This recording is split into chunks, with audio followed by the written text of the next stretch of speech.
बस एक बार मेरे दिल में झांक कर देख लो। शहजादे, जब से आपके दिल में झांकी हूँ मैं सहम सी गई हूँ। माफ करिएगा शहजादे, पर आपका दिल आधार से लिंक नहीं है। मेरी मोहब्बत का यकीन करो, मैं तुम्हारे लिए आसमान से चांद सितारे तोड़कर ला दूंगा। शहजादे, मुल्क में वैसे ही इतनी तोड़-फोड़ हो रही है, खुदा की वास्ते मोहब्बत में तोड़-फोड़ की बातें ना करिए। वैसे भी मुझे चांद सितारे नहीं चाहिए, मुझे तो 3 BHK का फ्लैट चाहिए। 3 BHK फ्लैट मॉड्यूलर किचन के साथ। अनारकली, जरा समझो, मोहब्बत में तो चांद सितारे लाने का ही रिवाज है। मेरी मोहब्बत पे यकीन करो, मैं तुम्हारे लिए जान भी दे सकता हूँ। कनीज को शहजादे की जान नहीं चाहिए। अरे मोहब्बत में आशिक की जान ले लेना तो ATM कार्ड को ब्लॉक कर देने जैसा है। आखिर तुम इंसानी जिंदगी मोहब्बत की अहमियत तो समझ क्यों नहीं रही हो? अरे इंसानी जिंदगी मोहब्बत का वही मुकाम जो मुकाम मकान में छत का होता है। सलीम, आपका ताल्लुक तो राजघराने से है और अब राजघराने के लिए लग गए। मैं तो किसी ऑफिसर से शादी करूंगी, असली राज उन्हीं के हाथ में है। ऑफिसर से इश्क? ठीक है, मैं तुम्हारे खातिर ऑफिसर बन जाऊंगा। चाह कर भी नहीं बन पाओगे, उसके लिए पढ़ाई की भी जरूरत है। अरे शिक्षा नहीं हुई तो क्या हुआ? मेरे पास दौलत तो है। ये क्या दिन रात पैसा पैसा करते रहते हो? पैसा साथ नहीं जाएगा। अरे साथ तो पढ़ाई भी नहीं जाएगी, फिर दिन रात बच्चों क्यों तक किया जाता है कि पढ़ो पढ़ो। शहजादे, अगर भी इतना ही मोहब्बत के लिए मचल रहा है तो मेरी सहेली कविता से इश्क कर लो। कविता? वो जो किसी बैंक में जॉब करती है। करती थी, अब छोड़ दी है। क्यों? परेशान हो गई थी। बोलती थी जब भी किसी कस्टमर को फोन करती हूँ और बोलती हूँ मैं कविता बोल रही हूँ, तो कस्टमर बोलता है पूरी याद हो तो ही बोलना। अरे वो तो बहुत ही मोटी हो गई है। मोटी कहाँ हो गई है? उसका तो सॉफ्टवेयर अपडेट हो गया है।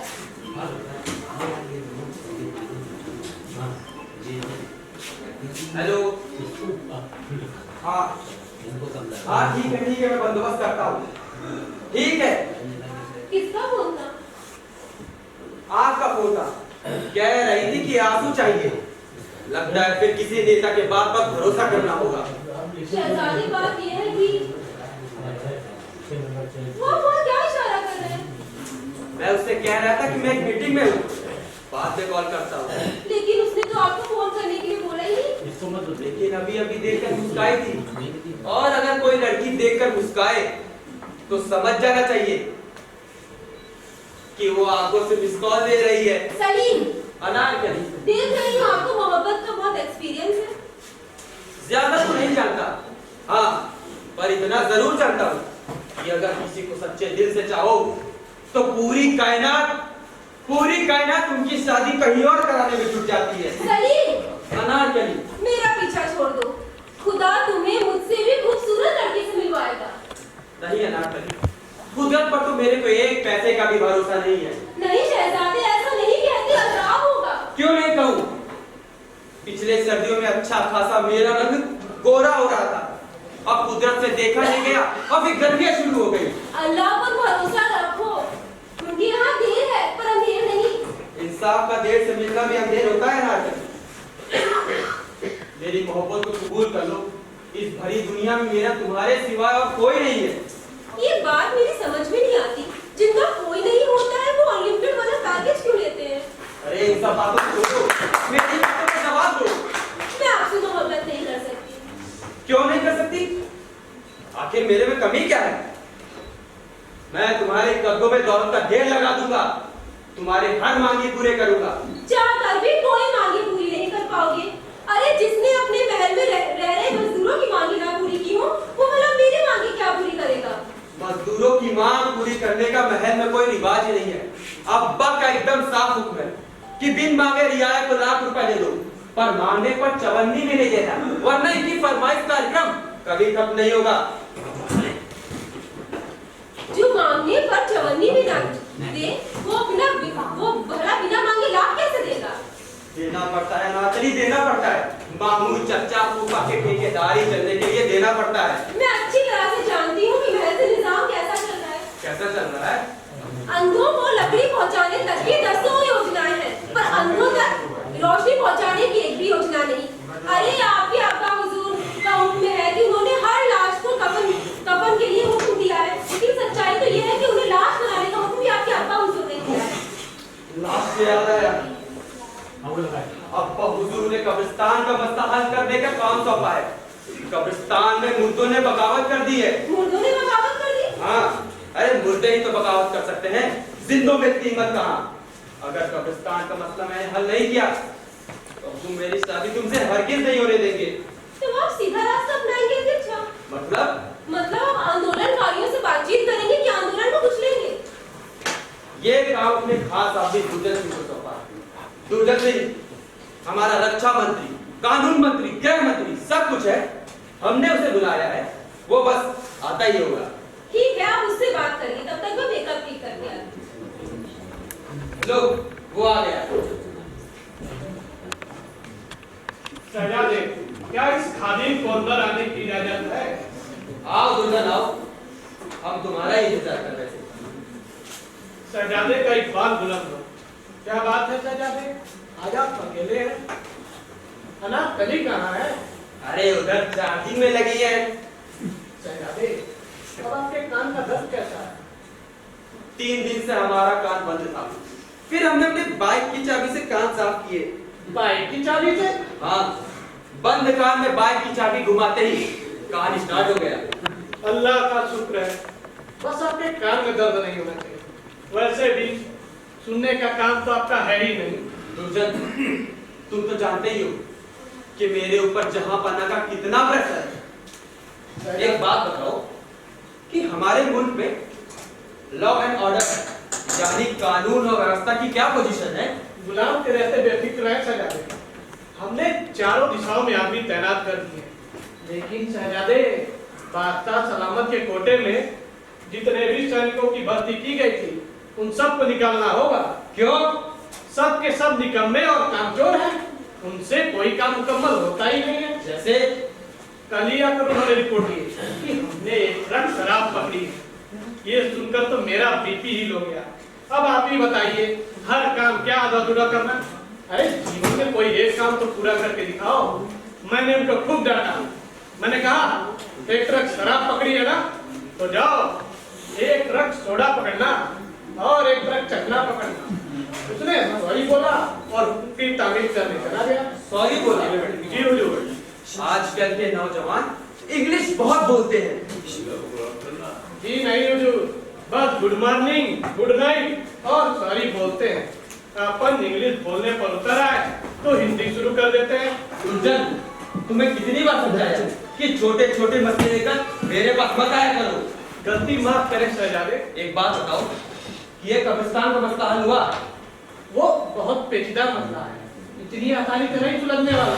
मुर्दे अपने हक की लड़ाई लड़ने पर आमादा हो गए। दुर्जन, मुर्दों को समझा दो, कमरे में चुपचाप लेटे रहे, वरना सबको जेल में डाल दूंगा, गोली मार दूंगा, और फिर भी नहीं माने तो सबको पाकिस्तान भेज दूंगा। शांत शहजादे शांत, ये मामला जोश से नहीं होश से निपटाना होगा। अरे हमने अपने मुल्क के मुर्दों के लिए क्या नहीं किया? ये हमारी मोहब्बत और सीधेपन का नाजायज फायदा उठा रहे हैं। इतनी इतनी जरूरत कि हमारे सल्तनत के खिलाफ बगावत करें, मगर वो ऐसा क्यों कर रहे हैं? बात ये है कि कब्रिस्तान है छोटा और मरने वालों की तादाद दिन प्रतिदिन बढ़ते जा रही है। सारे फसाद की जड़ ये सिकुड़ते संसाधन और फैलती जनसंख्या है। दुर्जन, अगर मेरा दिमाग खराब हो गया ना तो पूरे कब्रिस्तान को बम से उड़ा दूंगा। शहजादे, हमें कूटनीति से काम लेना होगा। ये तो तय है कि हम एक भी मुर्दे को जिंदा तो नहीं रहने देंगे, लेकिन हमें कुछ बड़ा करने से पहले आम जनता तक ये संदेश पहुंचाना होगा कि हमारे कब्रिस्तान में पड़ोसी मुल्क के मुर्दे घुस आए हैं और इन बाहरी मुर्दों को कब्र से मुक्त कराना होगा। एक बात बताओ, ये कब्रिस्तान का मसला हल कैसे किया जाएगा? तुम तो जानते ही हो कि मेरे ऊपर कितना प्रेशर है। तुमने मुर्दे को बुलाया था कब्रिस्तान का मसला हल करने के लिए। जी हाँ, आपकी इजाजत उसे अंदर बुला लिया जाए। बुला लिया जाए। उस मुर्दे को अंदर भेज दिया जाए।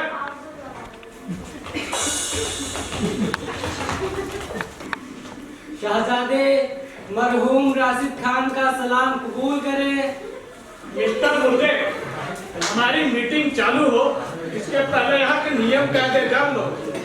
तुम्हारे सामने सत्ता है, लिहाजा ध्यान रहे, ऊंची आवाज में बात न करें, बैंड वाले लहजे में बात न करें, हवा में हाथ लहरा कर बात न करें, न सत्ता से सवाल करें, न सत्ता को जवाब दें, और सत्ता के सवाल पर हंसना नहीं है और सत्ता के जवाब पर ऐतराज नहीं करना है।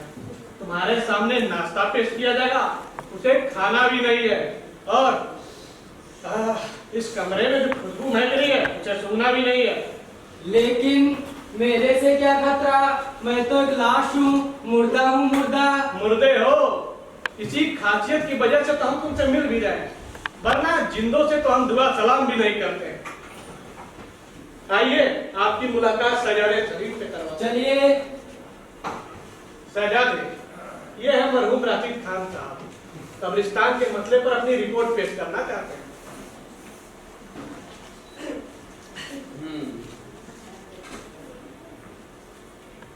इन्हें मुर्दा हो जाने का कितने साल का एक्सपीरियंस है। अरे नए नवाड़े अनाड़ी मुर्दे से बात करके हमें अपना वक्त जाया नहीं करना।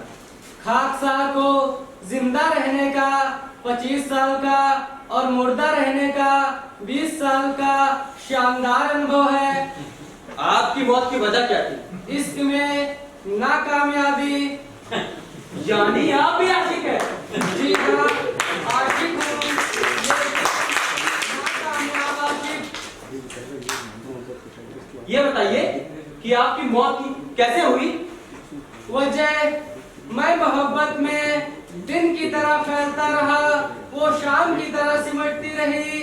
उसका इश्क शहरी था, मेरी वफा देहाती थी। हम दोनों में हालात के आखिरी खत लिखा तो उसका जवाब 8 महीने बाद मिला। 8 महीने बाद इसे जवाब में क्या लिखा था? लिखा था कि आइंदा मेरे को कभी खत मत लिखना। अरे ये औरत बिना अजीब होती है। काश उन दिनों माँ की बात सुन लिए होते तो नौबत तो ना आती। क्या कहती थी माँ? सुना ही नहीं तो बताऊं क्या?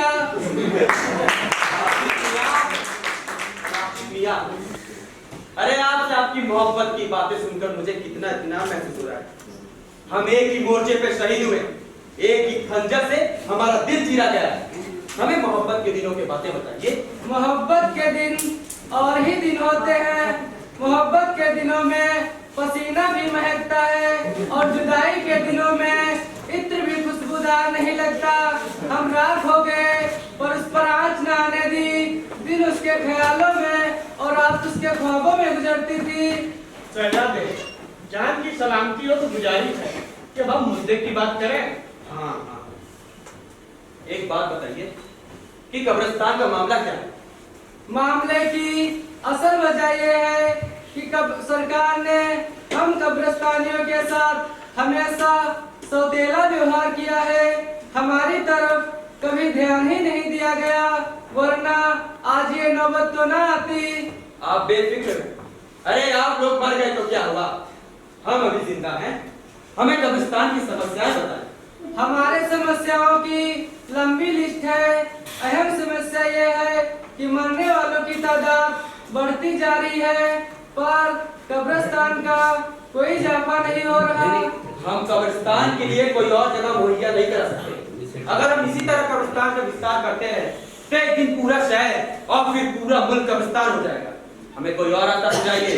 एक ही तरीका है कि लोगों के मरने पर पाबंदी लगा दी जाए, खासकर वो लोग जो जिंदगी भर अलील और सुस्त रहे। वो मरने में इतनी फुर्ती क्यों दिखा रहे हैं? ये क्या बात हुई, किसी ट्रक ने हल्की सी ठोकर मारी और आप स्पॉट पर ही चल बसे। सबसे पहले आप इस तरह कोरोना से मरने वाले लोगों पर पाबंदी लगा दीजिए। हम दुर्जन सिंह से जानना चाहेंगे, क्या लोगों के मरने पर पाबंदी लगाई जा सकती है? शहजादे, हमारे हाथ में सत्ता है, हम कुछ भी कर सकते हैं। आप इशारा तो कीजिए। जब आपके पास इतने काबिल ऑफिसर हैं तो आपको किस बात की चिंता? कल ही फरमान जारी कर दिया जाएगा कि सरकार की अनुमति के बिना किसी को भी मरने की इजाजत नहीं। प्रतिबंध आज ही जारी कर दो।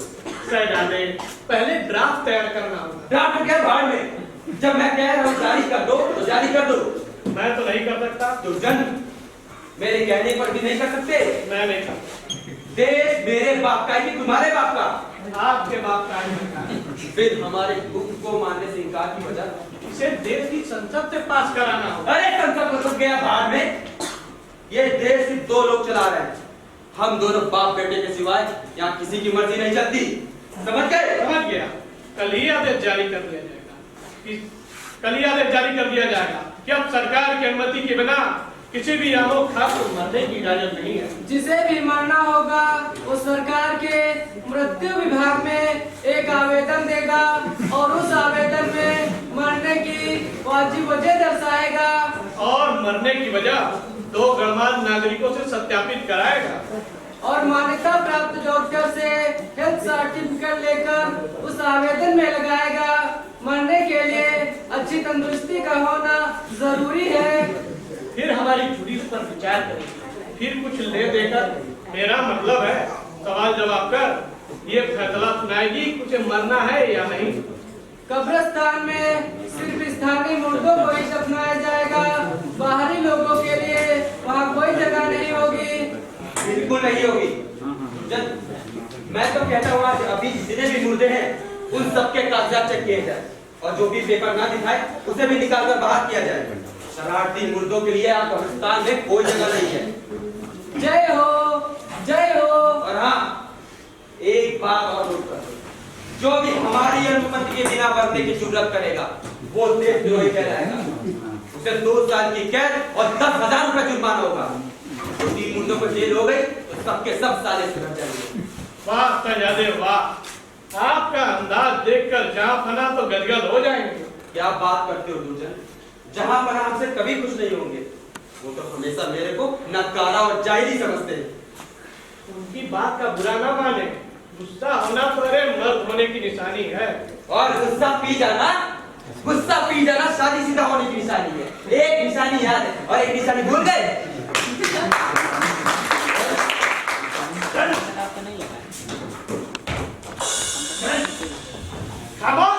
कौन है ये और इसे यहाँ क्यों लाया गया? ये एक बहुत ही खतरनाक खिलाड़ी है। इसकी हमें बहुत दिनों से तलाश थी। खतरनाक खिलाड़ी? बहुत ही खतरनाक। अरे भालू, शेर, डायनासोर, उससे भी खतरनाक। दाऊद, लादेन, जवारी, उससे भी खतरनाक। कौन है आपकी? ये रंगकर्मी है सरकार, रंगकर्मी। बाप रे बाप, रंगकर्मी? रंगकर्मी? इसकी तलाशी लिए? लिया सरकार। इसके झोले से बहुत ही खतरनाक सामग्री बरामद हुई। क्या मिला है? छुरी, चाकू, उससे भी खतरनाक वस्तु। बंदूक, पिस्तौल, उससे भी खतरनाक वस्तु। अणु बम, परमाणु बम, उससे भी खतरनाक वस्तु। इसके झोले से नुक्कड़ नाटक बरामद हुआ है। नुक्कड़ नाटक यानी व्यंग्य नाटक, यानी सरकार के खिलाफ आंदोलन। एक काम करो, ये लोग तो जंगीत भी गाते हैं।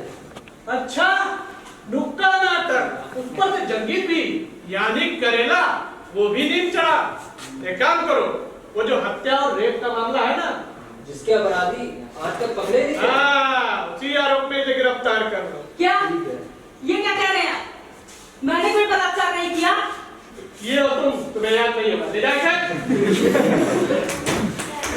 जंगली कार्रवाई को ले जाओ। चल। बलात्कार के आरोप में हम गिरफ्तार जांच कर चुनाव में लिया। आते हैं। ले जाओ।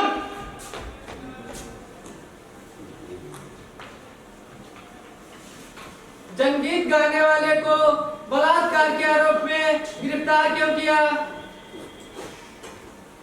हमें इंस्पेक्टर मतादीन ने यही बताया कि यदि कोई हत्या हुई है तो इसका मतलब है कोई ना कोई तो हत्यारा होगा ही, और यदि कोई हत्यारा है तो किसी ना किसी की तो गिरफ्तारी करनी ही होगी। लेकिन ये ठीक बात नहीं है। सब ठीक है, तुम्हें कुछ नहीं मालूम? क्या नहीं मालूम? यही, यदि हम किसी शिक्षक को पकड़ेंगे तो उसके समर्थन में पूरा शिक्षक संघ सड़क पर उतर आएगा, और यदि किसी छात्र को पकड़ेंगे तो उसके समर्थन में पूरा छात्र संघ सड़क पर उतर आएगा, और यदि किसी व्यापारी को पकड़ेंगे तो उसके समर्थन में पूरा व्यापार संघ सड़क पर उतर आएगा। इस देश में रंगकर्मी ही एक ऐसा प्राणी है जिसका कोई माई बाप नहीं है, आज हम प्रेस कॉन्फ्रेंस में कहेंगे कि वो चीन में एक निर्मित रंगकर्मी है जो पाकिस्तान के रास्ते हमारे मुल्क में दाखिल हुआ है। वाह शहजादे वाह, आपको देखता हूँ तो सीना गर्व से चौड़ा हो जाता है। अच्छा, क्या इस खुशी के मौके पर मैं दो चार बातें इन आशिक मरहूम से कर लूं? एक आशिक के जज्बात को समझो। जी हाँ जरूर, मैं मोहब्बत का दुश्मन थोड़ी ना हूँ। अरे किस्मत ने साथ नहीं दिया, वरना मैं भी आशिक होते होते इत्तू सा बच गया। यानी तुम भी आशिक? जी हाँ। हमें अपनी मैरिज लाइफ बताइए। वो मिली तो परीक्षा हाल में मिली, अब आप ही बताइए, वहाँ एग्जाम देता कि नकल करता? हम आपकी भावनाओं को समझते हैं। हम जानते हैं कि एग्जाम के दिन कुछ और होते हैं और मोहब्बत के दिन कुछ और। अरे एग्जाम के दिनों पर बस पर पैर रख दो तो पैर झुलस जाता है, और मोहब्बत के दिनों पर अंगारों पर पाँव रख दो तो ठंडक महसूस होती है। बिल्कुल सही फरमाया आपने। अभी आपकी मैरिज लाइफ कैसी चल रही है? शहजादे, दुखती रंग पर हाथ क्यों रखते हैं? सैंपल दिखाओ। दिखाओ। आज आप देख ही लीजिए कैसे जीते हैं शादीशुदा कुछ लोग। हेलो, मैं बोल रहा हूँ, खाने में क्या बना रही हो? जहर? एक काम करो, खा कर सो जाना, मेरे को आने में देर हो जाए। अरे तुम कुछ करते क्यों नहीं? उन्हें घुमाने फिराने ले जाया करो। शहजादे, ये औरतें जहाँ जाती हैं झंझट शुरू कर देती हैं। एक बार मैंने इन्हें अपने साथ मेडिकल स्टोर पे ले गया। मैंने डॉक्टर की पर्ची दी, उन्होंने मुझे दवा दी, फिर मेरी मिसेज ने उसे हाथ में घुमा फिरा कर देखा और बोली कोई और कलर दिखाई। खैर छोड़िए, आप अपनी मोहब्बत का जश्न मनाइए, यहाँ खाना बस आते ही होंगे। हाँ हाँ, कहिए आशिक मरहूम, हम आशिक हैं और आप आशिक थे। यानी हम कजिन आशिक हैं। हमें अपनी मोहब्बत की दास्तां सुनाइए। आपके पास भी खजाना है और मेरे पास भी खजाना है। अच्छा, आपका खजाना कहाँ है? काहे का है? आँख में आंसुओं का खजाना। तो क्या आप इश्क में नाकामयाब हो गए थे? जो नाकामयाब होते हैं वही आशिक कहलाते हैं, कामयाब लोग तो शौहर कहलाते हैं।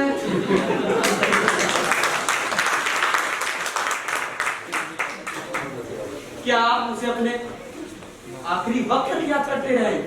बहुत याद करता था। उसकी याद करते करते, उसकी याद में रोते रोते जब थक जाता था तो साइकिल लेकर बिरयानी खाने चला जाता। बिरयानी खाने? हाँ भाई, दिल अपनी जगह है, पेट अपनी जगह। अच्छा एक बात बताइए कि आपने उसे पहली बार कब छुआ? मैंने उसे कभी नहीं छुआ। आपने उससे पहली बार क्या बात की? मैंने उससे कभी बात नहीं की। अरे तो फिर आप दोनों प्यार कैसे करते थे? हम दोनों प्यार नहीं करते थे, सिर्फ मैं प्यार करता था। तो क्या वो आपसे प्यार नहीं करती थी? नहीं। क्यों? उसकी मर्जी, उसकी खुशी। अरे तो फिर आप उससे क्यों प्यार करते थे? मेरी मर्जी, मेरी खुशी। ये जरूरी तो नहीं है कि जिसे हम चाहे वो भी हमें चाहे। आपको ये सुनकर हैरानी हो रही है, और यही तो प्रेम का लोकतंत्र है। अभी वो कहाँ है? अभी वो एक भूतपूर्व मंत्री की वर्तमान पत्नी है, जिसे शॉपिंग करने सिंगापुर जाना है, इसलिए सिंगापुर जाने के लिए शॉपिंग कर रही है। और आपको क्या लगता है कि उनकी जोड़ी एक परफेक्ट जोड़ी है? शहजादे, परफेक्ट जोड़ी तो सिर्फ जूतों की होती है, बाकी तो सब मनका है। अच्छा एक बात बताइए कि आपके वक्त में लड़कियां और लड़के क्या किया करते थे? हमारे वक्त में होशियार लड़के डॉक्टर और इंजीनियर बनने की तैयारी किया करते थे, और होशियार लड़कियां उनके डॉक्टर और इंजीनियर बनने का इंतजार किया करती थी। वाह राष्ट्रीय वाह! अरे मुझे आपसे आपकी मोहब्बत की बातें सुनकर कितना इत्मीनान महसूस हो रहा है। अरे वो इंसान कितना बदनसीब है जिसको कभी किसी से मोहब्बत ही नहीं। ऐसे बहुत से लोग हैं जिन्हें मोहब्बत बेकार काम लगती है, पर मैंने मोहब्बत की क्योंकि मेरे लिए निहायत जरूरी काम था, क्योंकि मैं ना शायर था और ना ही पेंटर।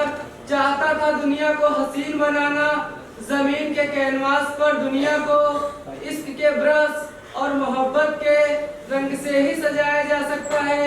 इंसानियत की रंगोली प्यार के रंग से ही सजाई जा सकती है। ये आपकी खुशनसीबी है कि आप ऐसे दौर में जन्मे जहां मोहब्बत की कदर की जाती थी। अरे हमारे वक्त में तो इश्क की हवेली को नीलाम होते देर नहीं लगती है। मजनू तो आज भी मासूम है, पर लैला चालाक हो गई है।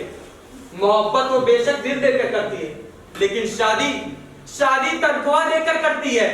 बिल्कुल बजा फरमाया आपने। इतने खराब वक्त में आप मोहब्बत कर रहे हैं, आपको तो वीरता का पुरस्कार मिलना चाहिए।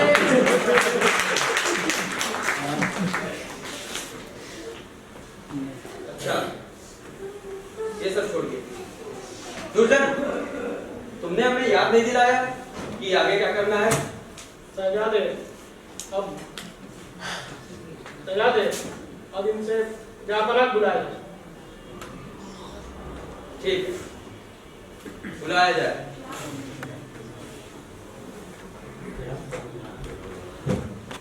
जहां बना को हाजिर किया जाए।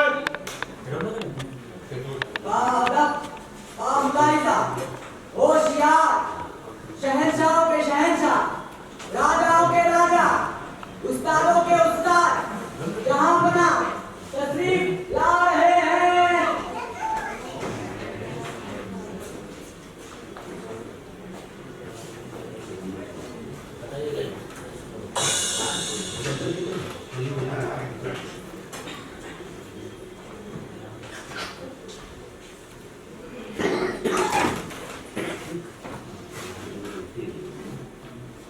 जहां बना का दरबारे आपने स्वागत है। बादशाह सलामत का इकबाल बुलंदो। ये कौन है और यहाँ क्या कर रहा है? ये मरहूम राशिद खान था, कब्रिस्तान के संकट का हल निकालने के लिए इन्हें बुलाया गया।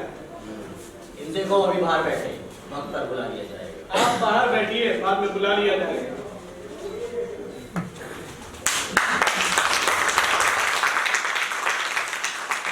कुछ अर्ज करना है।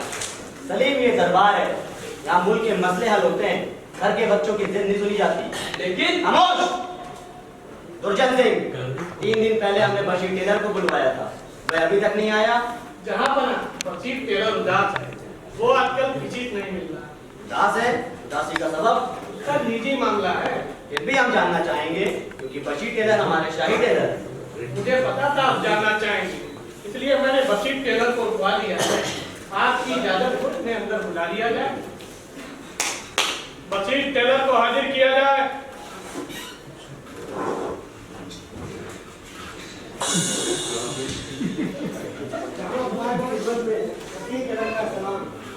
बशीर टेलर, हमने तुम्हें बुलवाया था, क्या तुम्हें हमारा संदेशा नहीं मिला? इसके बावजूद भी तुम नहीं आए। सरकारी टेलर होते हुए भी तुमने हमारे हुक्म को नजरअंदाज कर दिया।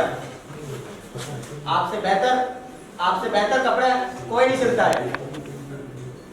मैं जानता हूँ जहाँ बना, लेकिन पिछले 8 दिन से मैं बहुत ही उदास हूँ, क्योंकि किसी ने मेरा दिल तोड़ दिया है कैंची चला के। गोया कि आप भी मोहब्बत में मुब्तला हैं, मगर आप जानते भी हैं मोहब्बत के साइड इफेक्ट किस कदर खतरनाक होते हैं, और आपने किसी और की याद में हमें बुला दिया। काफी माफ हुजूर, पर मेरे दिल के हालात समझिए, कैंची चला के। बशीर मियां, मोहब्बत के दुश्मनों को दिल की दास्तान नहीं सुनाई जाती है। अरे आप जिन्हें मोहब्बत का फरिश्ता समझ रहे हैं ना, अरे वो तो नफरत के सौदागर हैं। सलीम, जबान को लगाम दो, वरना हम भूल जाएंगे कि आप हमारे बेटे हैं। आप भूल चुके हैं, हमारा बेटा होना भूल चुके हैं, अपना बाप होना भूल चुके हैं।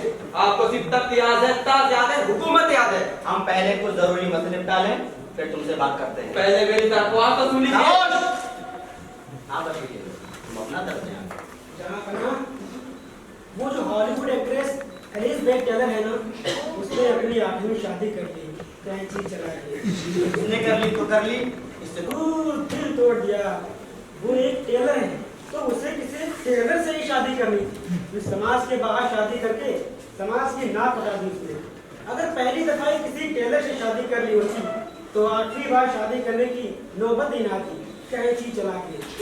बशीर मियाँ, शादी एक शब्द नहीं, एक संपूर्ण वाक्य है। और तुम तो गला आस्तीन और कॉलर काटने में खुश रहो। शादी का मातम क्यों मना रहे हो? और वो भी किसी और की शादी का मातम? क्या करूं हुजूर, टेलर हूँ, जोड़ने में खुशी होती है, कहीं कुछ कटता है तो कलेजा फट जाता है। मैं तो यहाँ ये देख देख के दुखी हूँ कि यहाँ ऐसे ऐसे लोग धूमधाम से शादी करते हैं जिन्हें शादी का कोई एक्सपीरियंस ही नहीं है, कैंची चला के। काफी जानकारी रखते हो एलिजाबेथ टेलर के बारे में। साक्षात सलामत। अगर एलिजाबेथ टेलर पहले किसी टेलर से शादी कर ली होती तो तलाक की नौबत ही ना आती। रिश्तों में जरा सा विश्वास होता तो टेलर उसे रफू कर देता। मैं तो उसके बारे में ऐसी ऐसी बात जानता हूँ हुजूर कि अगर आप सुनेंगे तो दंग रह जाएंगे। हमें कुछ नहीं सुनना है।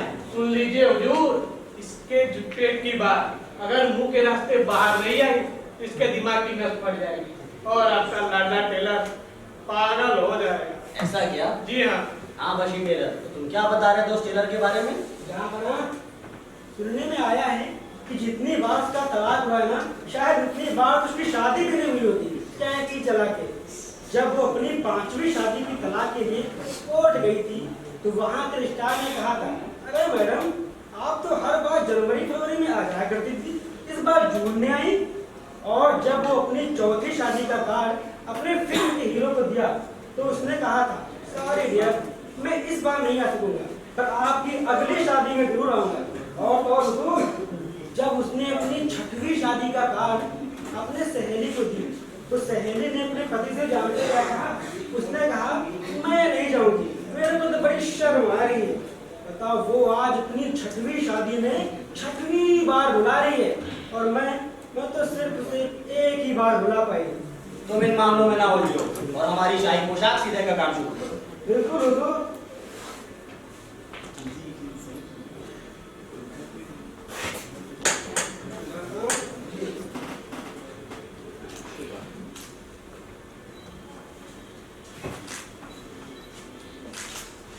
छोटे रखना। जी हुजूर, जी। गला आपने के लिए गर्दन सीधा करिए हुजूर। गला थोड़ा खड़ा रखो। जी हुजूर, जी।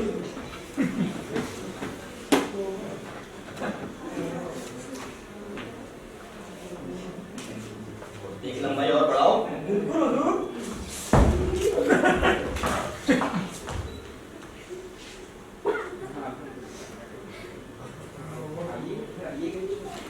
हो गया हुजूर। बटन सोने के लगाना। बिल्कुल हुजूर। जापना, खुशी की बात यह है कि मैंने एलिजाबेथ टेलर को जो नाराजगी भरा खत लिखा था उसका उसने जवाब दिए और ये वादा किया है कि अगली 9वीं शादी जरूर किसी टेलर यानी मुझसे ही करेगी हुजूर, कैंची चला के। बशीर मियाँ, हमने तुम्हारा दर्द सुन लिया है, अब तो मन हल्का हो गया है ना? बिल्कुल हुजूर। अब मैं आपके इतने शानदार, इतने खूबसूरत और इतने फिट कपड़े सिल के दूंगा हुजूर कि आपकी तबीयत खुश हो जाएगी, कैंची चला के। जहाँ बना, आप मुझे चलने की इजाजत दें। इजाजत। हुजूर। अजीब अजीब अहमक लोग हैं, मोहब्बत जैसी मामूली सी चीज के लिए इतने बावले हो जाते हैं। ऑब्जेक्शन भी लो। मोहब्बत ने मुल्क के नौजवानों को निकम्मा बना दिया है। मुल्क बर्बाद नफरत फैलाने वाले से हो रहा है। अरे मोहब्बत करने वाले ने तो इसे बचा लिया, वरना अब तक सच्चा प्यार तले तब तक मर गई होती। सलीम, तुम्हारे मुंह से बगावत की बू आ रही है। बगावत की बू नहीं, कहीं चूहा मरा उसकी बू आ रही है। हमारी समझ में ये नहीं आता कि आप बड़े कब होंगे। हम बड़े हो गए। इसने कहा? अनारकली ने कहा। अनारकली ने कहा और आपको एक बार में समझ में आ गया। मास्टर साहब पिछले 10 साल से आपको ये बताने की कोशिश कर रहे हैं कि 2 और 2 4 होते हैं, यह आपको आज तक समझ में नहीं आया। अनारकली की बातें समझ में आ गई, ये प्रेम प्रणाली की खासियत है। और मास्टर साहब की बातें समझ में नहीं आई, ये आपकी शिक्षा प्रणाली का दोष है। सलीम, तुरचंद सिंह, क्या आपने शहजादे को बताया नहीं कि आज का एजेंडा सिर्फ कब्रिस्तान का मसला है? जहाँ बना सब कुछ शहजादे की जानकारी है। हम पहले कुछ जरूरी मसले निपटा लें, फिर तुम्हारी बात भी सुनें। हम तुम्हारे दुश्मन नहीं हैं। जहांपना, कब्रिस्तान के संकट का हल निकालने के लिए वहां तक अपने सीनियर मुर्दे को हमने खास तौर पर बुलवाया है। वो काफी देर से बाहर बैठे हैं। आपकी इजाजत हो तो उन्हें अंदर बुला लिया जाए। इजाजत। उस मुर्दे को अंदर भेजा जाए। जहांपना को खाकसार का सलाम। 1 मिनट। 2 एक्टर इस कोने में खड़े हैं और वहां पूरा स्टेज खाली। राशिद मियां, आप वहां खड़े होकर अपनी बात कहिए और सलीम, आप उधर खड़े हो जाओ।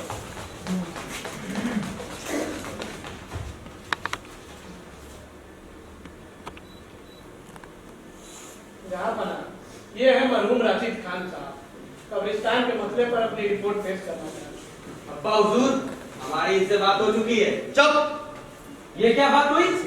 जब भी किसी अहम मसले में कुछ बोलना चाहता हूँ, आप अपनी गरजदारों में चुप बोल देते हो। फिर आपकी आवाज में इतना वजन होता है कि बोलने वाले की बोलती बंद हो जाती है। सलीम, सियासत किसी आशिक के बस की बात नहीं। ये मुल्क का मसला है। तुम्हारी माशूका का ड्रेस नहीं, जो मैचिंग नहीं तो कंट्रास्ट ही सही।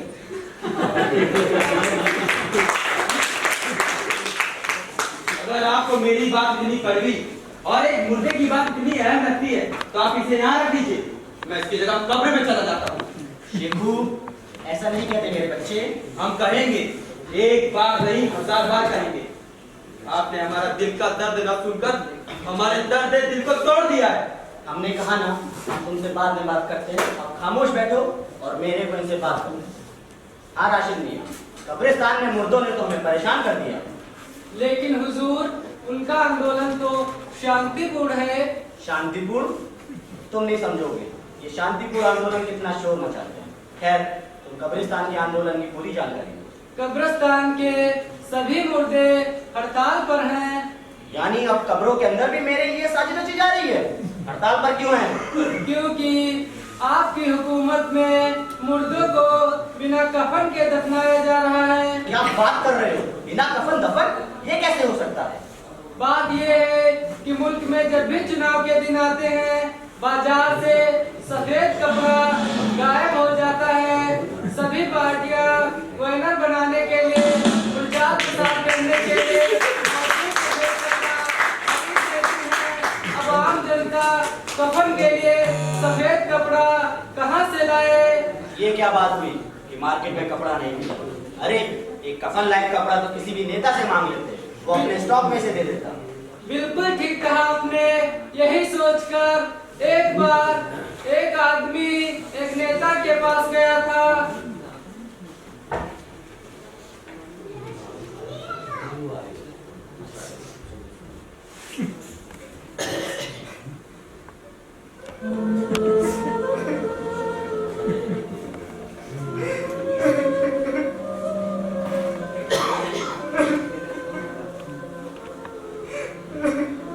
क्या बात है गमगीन? चुनाव के मौसम में इतना उदास क्यों है? भाई बाप, बहुत बड़ी विपत्ति आ गई है। क्या होगा? पता ना, क्यों रोता क्यों है पगले? चुनाव के दिनों में वोटर की हर समस्या को दूर करना हम नेताओं का काम है। बोल, क्या चाहिए? दारू, कंबल या नकदी? सरकार, 4 मीटर सफेद कपड़ा चाहिए। सफेद कपड़ा? वो भी 4 मीटर, और वो भी चुनाव के दिनों में? क्या दिमाग खराब हो गया है क्या? सच सच बता, तेरे को किसने भेजा है? इसका आदमी है तू? कैसी बात कर रहे हैं सरकार? मैं तो इतना अपनी औरत का आदमी नहीं हूँ जितना आपका आदमी हूँ आपका। अरे मेरा आदमी है तो मेरी कब्र क्यों खोद रहा है भाई? जानता है, चुनाव के दिनों में नेता से सफेद कपड़ा मांग लेना यानी चित्रकार से उसकी उंगलियां मांग लेने जैसा है। मेरी मजबूरी समझिए सरकार, मुझे सफेद कपड़ा अपने बाप के कफन के लिए चाहिए। तुम्हारे चाचा जी मर गए? हाँ, बाबूजी मर गए। यानी मेरे 1 वोट का नुकसान? अरे 1 वोट की कीमत तुम क्या जानो सुशील बाबू? अब तुम लोग तो मरने के लिए मरे जा रहे हो, मानो मरने पर कोई अवार्ड मिलने वाला हो। मैं पूछता हूँ, मुझे वोट देने के बाद नहीं मर सकते थे? अरे मुझे वोट दे देते, सत्ता हमारे हाथ में आ जाती, नाम से मर जाते। अरे हमको बोलते मरना है क्या? तुम्हारे इतना छोटा सा काम नहीं कर सकता था मैं। हमारे कार्यकर्ता इतनी कलात्मकता से मानते हैं, बार बार करने का मन करता है। अब क्या करूं साहब, हम लोग अनपढ़ आदमी हैं, हमें इतना ज्ञान का। अगर आपकी तरह इतना पढ़ेदार होते तो चुनाव के समय में थोड़ी मरते। अब मैंने सोच लिया है कि अपने बाप को वैसे ही दफन कर दूंगा। शाबाश, आपके मरते ही तू कितना जिम्मेदार हो गया। देख काम कर, अपने बाप को बिना कफन के दफन कर दे।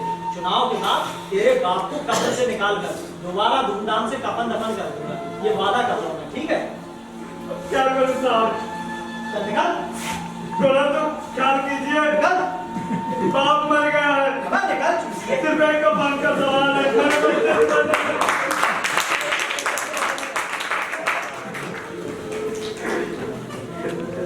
ये क्या बात हुई? बस इतनी सी बात पर इतना हंगामा खड़ा कर दिया गया। सिर्फ चंद लोगों को कफन ही तो नहीं मिला ना। बात बस इतनी ही नहीं है हुजूर, जिन्हें कफन नहीं मिला वो तो हंगामा कर ही रहे हैं, और उनसे ज्यादा धूम तो वो मुर्दे मचा रहे हैं जिन्हें उन्हीं कपड़ों में दफना दिया गया। उन्होंने अपनी अपनी पार्टियां बना ली हैं और कब्रिस्तान में रैलियां निकालते रहते हैं। ये तो वाकई परेशानी की बात है। सब मुर्दों का हड़ताल का समर्थन करता हूँ। शहजादे, समर्थन के लिए शुक्रिया, लेकिन पहले पूरी मुश्किलात तो जान लीजिए। आपकी दोनों तकलीफों को जाना, एक बिना कफन के मुर्दे, दूसरा बैनर में लिपटे मुर्दे। हुजूर, उन मुर्दों की भी जानकारी ले लीजिए जिन्हें उन्हीं कपड़ों में दफना दिया गया जो मरते वक्त पहने थे। अब वहाँ पर कोई थान ड्रेस में है, कोई कोट और पैंट में, कोई जीन्स और टी शर्ट में। रात दिन इनके फैशन शो ने नाक में दम करके रखा है। एक साहब तो पूरे कब्रिस्तान में उछल कूद कर रहे हैं। सोचिए कितने शर्म की बात है, उस कब्रिस्तान में इज्जतदार घरों की कितनी पर्दा नशी औरतें दफने हैं। सोचिए वो वहाँ कैसे रहती होंगी। दुर्जन, बिना कफन वाली बात समझ में आती, बैनर में लपेट कर दफना दिया गया, ये बात भी समझ में आती, लेकिन ये बात समझ में नहीं आ रही है बहुत से लोग को उसी कपड़ों में क्यों दफनाया गया जो उन्होंने मरते वक्त पहने थे। ये क्या मामला है? मैं क्या बोलूं? अभी हमने जो पूछा, किस मुंह से कहूं? कितने मुंह है तुम्हारे पास? जी हमारी बात का सीधे सीधे जवाब दो। बोलो दुर्जन, बोलो। वाह रे सियासत वाह। जो चुप है उसको हिकमत बोलो, और जो बोलना चाहता है उसको चुप। अरे नगरी चौपट राजा। खामोश। दुर्जन सिंह, हमारी बात का सीधे जवाब दो। जहाँ खाना, ये सब दंगे में मारे गए लोग थे। आप तो जानते ही हैं, हमारे देश में दंगे की तरह हाईटेक है। मिनटों भर में सैकड़ों लाशें बिछ जाती हैं, और इतने लाशों की शिनाख्त करने के लिए न तो हमारे पास इतने स्टाफ है और न इनको कफन लेने के लिए हमारे पास इतना बजट है। इसलिए जो जिस हाल में मिलता है उसे उसी हाल में दफन कर मामले को रफा दफा कर दिया जाता है। ये किस दंगे में मारे गए लोग और इस दंगे की वजह क्या थी? जहाँ पिछले 10 सालों में हमने दंगों के क्षेत्र में तो रिकॉर्ड तोड़ तरक्की की है। अब हम दंगे के वजह के लिए जरा भी मोहताज नहीं। अरे हम तो दंगे रचाकर बाजार में छोड़ देते हैं और लोग उसमें अपने हिसाब से वजह ढूंढते रहते हैं। कई बार दंगे तो सिर्फ इसलिए हो जाते हैं क्योंकि बहुत दिनों से दंगे हुए ही नहीं थे। लेकिन जनाब मरूम राशिद मियां, आपको तो बकायदा सूट में दफन किया गया। अरे नहीं नहीं हुजूर, ये जो सूट आप देख रहे हैं ना, ये मेरा नहीं है। ये पास वाली कब्र के मुर्दे से उधारी लेकर आया हूँ। दे ही नहीं रहा था, फिर रात में 2 घंटे मालिश करने के फायदे पर दिया है। कह रहा था भाई राशिद मियां जल्दी आ जाना, अगर तेरे आने के पहले कब्रिस्तान के फरिश्ते हिसाब लेने आ गए तो शर्मिंदगी हो जाएगी। यानी आपको भी? अरे नहीं नहीं, मेरा हाल तो इन सबसे ज्यादा बुरा है। मेरे घर वालों ने तो मुझे नए सफेद कफन में मुझे दफनाया था, लेकिन रात के 12 बजे 3 चोर आए। फिर हमारी कब्र के पास खड़े हो गए। फिर हमारी कब्र को खोदने लगे। फिर हमारा नया सफेद कर लिया। यानी हमारे मुल्क में कफन चोर भी हैं? शराब, तंबाकू और गुटखे ने हमारे जवानों को यहाँ तक पहुँचा दिया है जनाब। मेरे को कुछ लोगों से कहने की इजाजत चाहता हूँ। इजाजत है। हर मौत की खबर ये ऐलान करती है कि ए जिंदा इंसान संभल जा और तू भी इस इम्तिहान की तैयारी कर ले। जब हम किसी की अंतिम यात्रा में शामिल होते हैं तो यात्रा एक संपूर्ण वृत्त चित्र बन जाती है और वो last journey complete documentary film बन जाती है। उस वक्त यदि हम ये सोच ले हम किसी और को नहीं बल्कि ये सब मुझे दफनाने आए हैं तो हमारे अंदर जबरदस्त परिवर्तन हो जाएगा। हम मोहब्बत से भर जाएंगे। देश का नागरिक बदलेगा तो देश बदलेगा, देश बदलेगा तो दुनिया बदलेगी।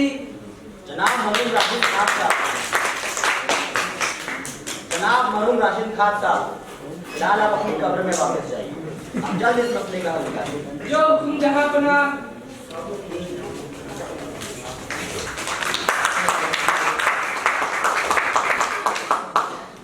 दुर्जन सिंह, क्या यही है तुम्हारी सुरक्षा व्यवस्था? आखिर तुम लोगों ने इस मुल्क को किस मुकाम पर लाकर खड़ा कर दिया है? जवाब दो। जवाब तो है, लेकिन क्या आप में सुनने का हिम्मत है, स्वीकार करने का साहस है? सलीम, क्या जवाब तुम दोगे? जवाब तो नौजवान ही देगा।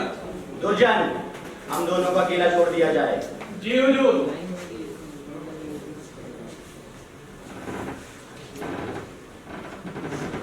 मैं बहुत दुख के साथ कह रहा हूँ कि आपकी नफरत की राजनीति ने मुल्क को बर्बाद कर दिया है। आपने रियाया के दिलों में जो भय पैदा किया है, यह उसी का नतीजा है कि मुल्क में चारों तरफ अफरा तफरी मची हुई है। सलीम, तुम जितनी बात कह रहे हो उतनी तुम्हारी उम्र नहीं है। हमने मुल्क के सभी लोगों का ख्याल किया है, फिर चाहे वो हिंदू हो या मुसलमान। यही है नफरत की बूंद। आप लोग बात बात पे हिंदू मुसलमान क्यों करते हो? अरे जनता को जनता क्यों नहीं मानते? सलीम, हमारा मुंह मत खुलवाओ। अरे मुंह क्या, मैं तो आपसे खजाना खुलवाऊंगा। याद रखो, अगर इस तरह से मेरे से बात करोगे तो तुम्हें एक फूटी कौड़ी भी नहीं दूंगा। अरे आप नहीं दोगे तो अपनी जान से ले लूंगा। अम्मी के पास है ही क्या? अम्मी के पैरों में जन्नत है, जन्नत। ये याद रहा कि अम्मी के पैर में जन्नत है, अब्बा के पैर में जूता है, ये भूल गए? जहाँ बना हम अनारकली से बेपनाह मोहब्बत करते हैं। तुम्हें अपनी मोहब्बत को भूलना हो। नहीं भूल सकते, क्योंकि मोहब्बत के गाड़ी में रिवर्स गियर नहीं होता है। ये तुम्हारी सोच बिल्कुल असली चित्रों की प्रदर्शनी हो गई है। मोहब्बत के खिलाफ खड़े होकर आप जुल्म के साथ खड़े हो रहे हैं। तुम्हारी शादी किसी शाही खानदान में हो। शरीफ खानदान में किसी शाही घराने से कम नहीं होता। उसके अब्बू निहायत सीधे, भोले और मजहबी आदमी है। वो तो हम भी जानते हैं कितने मजहबी हैं। वो इतने मजहबी हैं कि अगर उन्हें जूता भी लेना होता है तो वो बाजार की तरफ ना जाके मस्जिद की जानिब जाते हैं। जहाँ बना अगर अनारकली से मेरी शादी हो जाएगी तो मुल्क के हालात सुधर जाएंगे। हम तुम्हारी हर ख्वाहिश पूरी नहीं कर सकते। कल को बोलोगे जमीन पसंद नहीं, नई जमीन चाहिए, फिर कहोगे ये आसमान पुराना हो गया, नया आसमान ला दीजिए। ठीक है, अगर आपने मोहब्बत का साथ नहीं दिया तो हम आपका साथ छोड़ देंगे। मोहब्बत मोहब्बत मोहब्बत, ये मोहब्बत है क्या बना? ये दुनिया एक बहुत बड़ा गोला है और उस बड़े गोले में मोहब्बत एक छोटा गोला है, और इस बड़े गोले को इस छोटे गोले से ही रोशनी मिल रही है। सलीम, तुम तो यहाँ मुल्क की शांति की बात करने वाले थे और तुम तो अपनी मोहब्बत की बात करने लगे।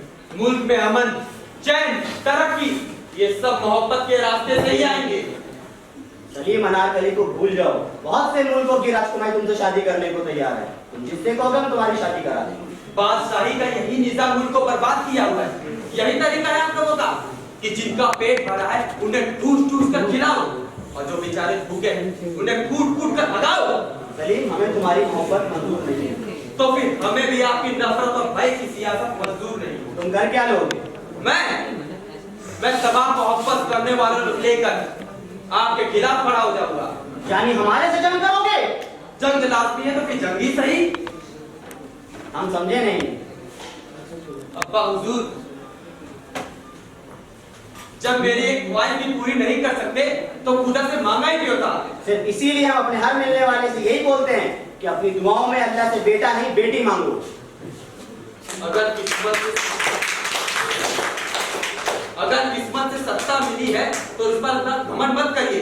अरे आपको तो कदम कदम पर प्यार बांटते रहना चाहिए। वो सब अपनी जगह ठीक है, पर तुम्हारी शादी हम अनारकली से हरगिज नहीं होने देंगे। अरे हमारी जोड़ी तो जन्नत में बनी है, जन्नत में। जमीन पे तो बस रिसेप्शन होना बाकी है। तो हम होने नहीं देंगे। अरे छोड़िए, इस जमीन पर आज तक ऐसा कोई एडिटर पैदा नहीं हुआ जो अल्लाह के लिए को संपादित कर सके। सलीम, हमारे गुस्से से डरना सीखो। जहां बना हमें डरना आता है। हम जानते हैं कब डरना और कब नहीं। जिससे डरना चाहिए उससे बहुत डरते हैं, और जिससे नहीं डरना चाहिए उसे इतना सा भी नहीं डरते। सलीम, हमारी बात को समझो।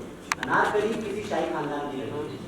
हमारी बहू वही होगी जिसकी रगों में राजाओं महाराजाओं का। अरे इश्क की रक्त में भिखारी भी राजा महाराजा हो जाता है। हमें तुमसे बहस नहीं करनी है। हमारा आखिरी फैसला ये है कि अनारकली से तुम्हारी शादी नहीं होगी। तो फिर हमारा भी फैसला सुन लीजिए। जो मोहब्बत का दुश्मन हो ऐसे शख्स के हाथ में मुल्क की सत्ता ज्यादा दिन नहीं रहने देंगे। होश में आओ सलीम। मैं फौज तैयार करूंगा और जो मोहब्बत का दुश्मन हो उसको तक से उतार दिया जाएगा। मौका दे दो सलीम।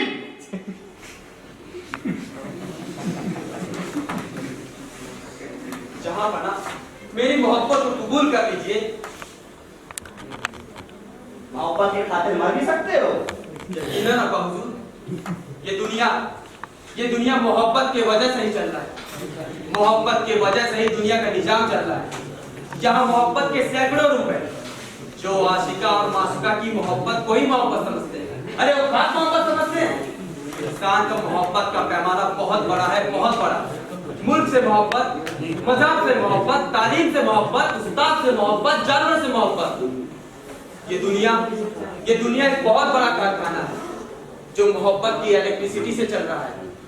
अगर इस दुनिया में मोहब्बत खत्म हो जाए तो ये दुनिया बराबर गिर पड़ेगी। जहां बना सलीम, क्या मोहब्बत इतनी ताकतवर है?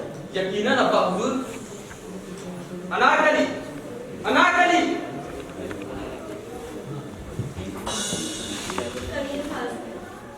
अनारकली, चलो हम दोनों मिलकर इस दुनिया को सुधारते हैं। इसका इलाज करने से आसमान से कोई नहीं आएगा। मोहब्बत की दवा से ही नफरत के कीटाणु नष्ट होंगे। हाँ शहजादे, मोहब्बत की दवा से ही नफरत के कीटाणु नष्ट होंगे। मोहब्बत के दवा से ही नफरत के कीटाणु नष्ट होंगे। मोहब्बत के दवा से ही नफरत के कीटाणु नष्ट होंगे। मोहब्बत के दवा से ही।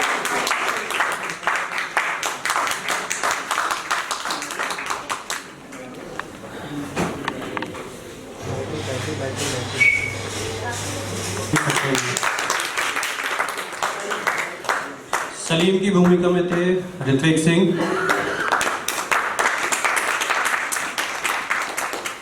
अनारकली अर्पिता सिंह, दुर्जन सिंह, मनीष पाल, सिपाही मोहम्मद आकिब अली,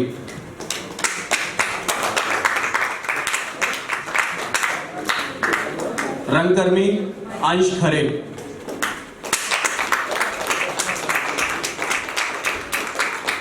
अब जिस कैरेक्टर का आपको इंतजार है वो है मुर्दा, पवन कुमार,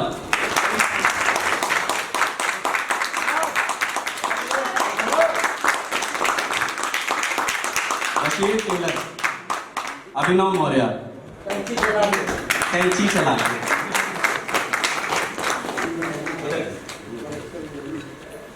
नेता सुंदरम मिश्रा,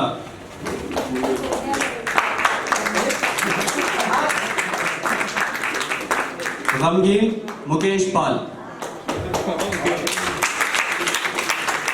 जो कलाकार मंच पर हैं उनका परिचय दूसरे नाटक के बाद में एक साथ करा देते हैं। Thank you. अब दूसरा नाटक कुछ वक्फे के बाद शुरू होने जा रहा है। नाटक नाम क्या? हजामत।